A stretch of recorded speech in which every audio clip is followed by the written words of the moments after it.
High, তো হয়ে গেল আর্জেন্টিনা ভার্সেস স্পেন এর ফাইনাল ম্যাচ ওয়ার্ল্ড কাপ 2026। হেরে গেছে, আমি খুবই কষ্ট পাইছি। সো এই ম্যাচটা নিয়ে আমি আমার অপিনিয়ন শেয়ার করবো as a normal human being. যদিও আমি মুভি রিভিউ করি, বাট এইবার আমি একটা স্পোর্টস রিভিউ করার প্ল্যান ট্রাই করতেছি আর কি। অ্যাটলিস্ট প্রথমত আসি, আমি যখন খেলা দেখা স্টার্ট করছি আমি দেখলাম যে কি ব্যাপার ভাই, একটা ফাইনাল ম্যাচ হবে ভাই, হেভি ভোল্টেজ, হাই ভোল্টেজ, গোলের পর গোল হবে, 10-12টা 15-16টা গোল হবে, তাইলে না হচ্ছে ফাইনাল ম্যাচ। সো আমি হাফ টাইম পর্যন্ত আমি কোনো মজাই পাচ্ছিলাম না ভাই। আমি কি দেখতেছি, টিকি টাকা, মানে যদিও ওরকম প্রকৃত অর্থে টিকি টাকা না, আমার মনে হইতেছিল যে পুরোটা টাইম শুধু স্পেনই খেলতেছে। ভাই বল দুইটা দরকার, আমার মনে হয় যে বল দুইটা দরকার ছিল, যে আর্জেন্টিনাকেও খেলতে দাও, তাদের জন্য একটা বল দেওয়া উচিত ছিল ভাই। পুরোটা টাইম শুধু স্পেনই খেলে গেল, পুরোটা টাইম তারা ডমিনেট করছে। হাফ টাইম পর্যন্ত তো আমি জাস্ট কুকুরেলার চুল দেখছি, আর কিছুই দেখি নাই ভাই। আর মেসিকে দু একবার ধাক্কা গুতা দিছে, এগুলো একটু দেখলাম, বাট হাফ টাইমের পর থেকেও যে খুব জমে গেছে বিষয়টা তা না। 90 মিনিটস পর্যন্ত আমি দেখলাম এরকমই চলতেছে খেলা, অ্যান্ড মেসিকে ভালোভাবে মার্ক করছে। নট যে একজন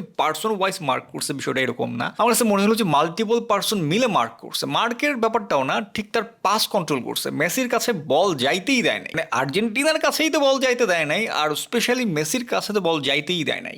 বেচারা একা মেসি আর কি করবে বলেন। আমি শুরুতে ভাবতেছিলাম ভাই আচ্ছা ঠিক আছে, আর্জেন্টিনা তো শুধু কামব্যাক দিয়ে খেলে, সো এরকম হইতে পারে যে 80 মিনিটসের পর, 80 মিনিটের পর আর্জেন্টিনা একটা কঠিন কামব্যাক দিবে, খেলে দেবে। সো আমি ওই আশাতেই বসেছিলাম, একদম 80 মিনিট জাস্ট ঠিক 80 মিনিট হওয়ার পর আমি একটু মনোযোগ দিলাম যে না এইবার কিছু একটা ঘটবে, কিন্তু দেখলাম যে না, তারপরে কোনো কিছু ঘটতেছে না ভাই। ঘটনা কি, আমার যেটা বুঝলাম যে আর্জেন্টিনার ব্যাড লাক বা আর্জেন্টিনা যে হারবে ওটা ওই মোমেন্টেই ডিসাইড হয়ে গেছে, যখন ওই যে কে জানো, এনজো ফার্নান্দেজ, সে যখন রেড কার্ড খাইছে ভাই, ওই টাইমটাতে আমার মনে হচ্ছে যে এবার একটু ঘটনা ঘটে যাবে মনে হয়। কারণ অফকোর্স ফিল্ডে যখন আমার টিমের একটা প্লেয়ার কম থাকবে, আমার অফকোর্স মানসিকভাবে আমি অনেক পিছিয়ে যাবো, এটা খুবই স্বাভাবিক একটা ব্যাপার। তারপর পেরেদেসও ইয়েলো কার্ড খাইলো ভাই, কার্ডের উপর কার্ড। ঘটনা আজকে উল্টা উল্টা হয়ে গেল কেন বুঝলাম না। ফিফা কি টাকা ঠিকঠাক মতো পায় নাই আর্জেন্টিনার কাছ থেকে বা মেসির কাছ থেকে, বুঝলাম না। মেসির কি টাকা শেষ হয়ে গেল নাকি? আমি যেটা বুঝলাম, আমি আমার ক্ষুদ্র জ্ঞানে যেটা বুঝতে পারলাম, সেটা হচ্ছে স্পেন ভাই খুবই ভালো খেলছে, খুবই চমৎকার খেলছে, এত আউটস্ট্যান্ডিং খেলছে যেটা বলার বাইরে। আমি যদিও এই ওয়ার্ল্ড কাপে স্পেনের আগের কোনো ম্যাচ দেখি নাই,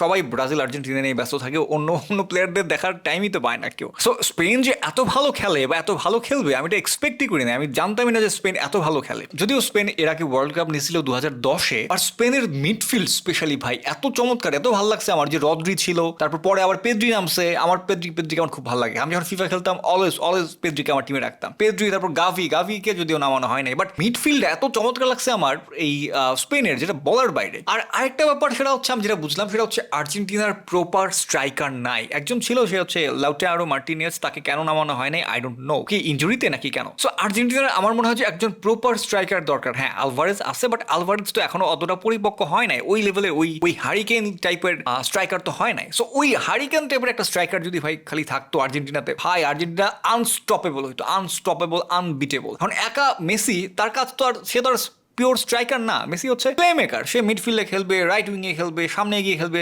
চান্স পাইলে গোল দিয়ে দিবে, বাট সে তো প্রপার স্ট্রাইকার না। সো একজন প্রপার স্ট্রাইকার আমার মনে হয় দরকার আর্জেন্টিনাতে। তারপর আসেন হচ্ছে সাবস্টিটিউশন। ভাই সাবস্টিটিউশন আমার কাছে মনে হয়েছিল যে স্পেন এত চমৎকার সাবস্টিটিউট করতেছে, মানে খুব সুন্দর প্ল্যান ওয়াইজ মেকিং, কত ভালো লাগতেছে। হ্যাঁ, মিডফিল্ডে নামাইতেছে, সামনে নামাইতেছে, উইলিয়ামসকে নামাইছে। উইলিয়ামস ভাই এত ফাস্ট দৌড়ায় ছেলেটা, যদিও হচ্ছে প্রপার ওইরকম স্ট্রাইকার না, ওই হারিকেন লেভেলের স্ট্রাইকার না, বা হচ্ছে যদিও ওইরকম মারদাঙ্গা টাইপের কোনো স্ট্রাইকার না, বাট ও ভালো দৌড়ায়। সো দৌড়ানো কিন্তু অনেকটা মানে স্পেশালি ম্যাচের শেষের দিকে বা হচ্ছে হাফ, মানে আপনার ফুল টাইমের পরে, এক্সট্রা টাইমের দিকে কিন্তু ওই স্পিড কিন্তু খুব ভালো কাজে লাগে। যে ভালো দৌড়াইতে পারে এগুলো খুব কাজে লাগে ফুল টাইমের পরে। ওই দিকে দেখলাম আর্জেন্টিনা নামাইতেছে হচ্ছে সব ডিফেন্ডারদের। ভাই আমি বুঝলাম না, আর্জেন্টিনা হয়তো তখন প্ল্যান করতেছিল যে আমরা পেনাল্টি খেল, আমরা ওই যে লাস্ট ওয়ার্ল্ড কাপের মতো 2022-এর মতো আমরা হচ্ছে পেনাল্টিতে যাবো, অ্যান্ড পেনাল্টিতে বস, আমাদের কাছে মার্টিনেজ, আমাদেরকে গোল দেবে, এত সাহস, আমরা জিতে যাব।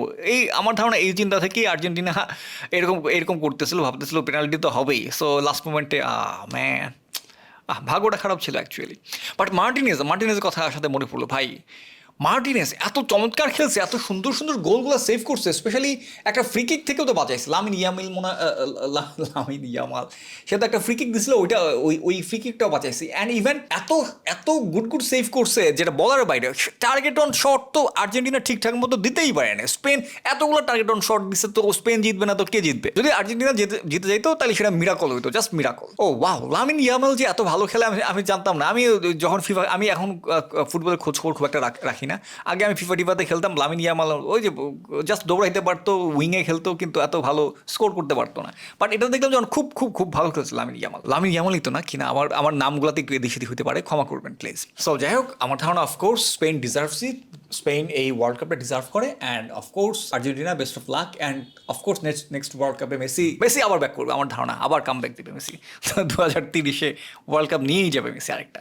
যাই হোক, এই হচ্ছে আমার as a normal human being, as a normal watcher, normal একজন অডিয়েন্স হিসেবে আমার মন্তব্য একটা খেলার দেখে জাস্ট একটা নেই মন্তব্য করলাম, দ্যাটস ইট।